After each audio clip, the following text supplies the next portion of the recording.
Alright, Chucksy, the son of man is back again on this track. The P and the beat. Let's go there.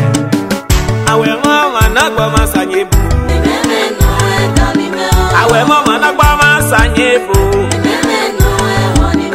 Igiria ina mabe o. Awe mama nagbama sanyebu. Era mega tama meniga.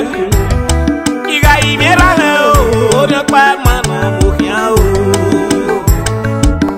Ije mega tama meniga. Iga ije mekele o kyo pagagi me uyo. Manigi sanage no soside. Ei na lelo sidi kwa me mu. Sagega kwa soro yo me love you. Manigi sanage no yukune. Ei na yukune kwa me mu. Sagega kwa soro yo me love you.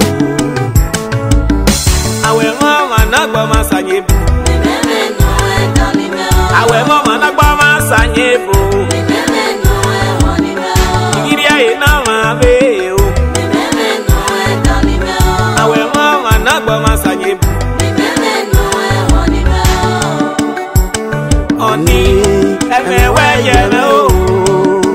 Oni me nogu me eme wego mu morion. Oni eme weye me gele. Oni me nogu me eme wego mu morion. La wowo enu gaza ye na konta o. La oni gaza ye na konta o gele.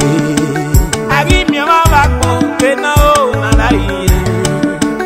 La oni japa ku me gbe o gele. Awe mama nagbama sanyebu.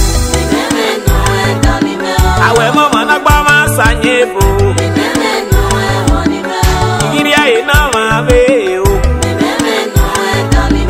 Awe mama nagbama sanyebu. Obo kame nuwa, babeji eborion we.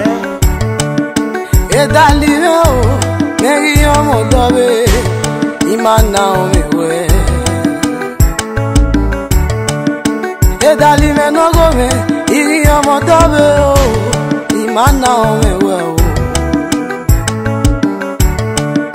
Era mewe niga omewe, inagama o, ebe oyo manase o. Ije mewe nile lubiave, inagama emi yo manase je o.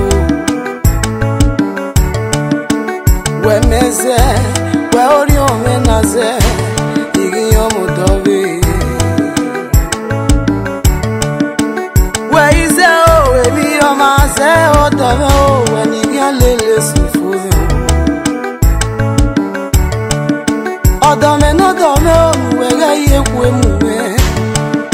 Odome no dome o, ga ye kwe mu odome o, na moge tomo taki o. Niyere doga kieme, nerare doga kieme, witeta mawe buami me o. Niyere kieme odome, iwe nerare kieme o, wimete kama we buami me o. We me we moe, wa ori omeze o, we me galele sufune o. Awe mama nagbama sanyebu.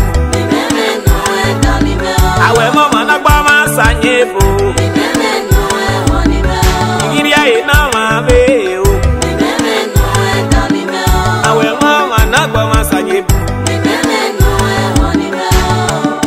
Obo kame nuba, wese deu kaibirio. Oneya kame we, deu ese. Awe mama nagbama sanyebu. Awe mama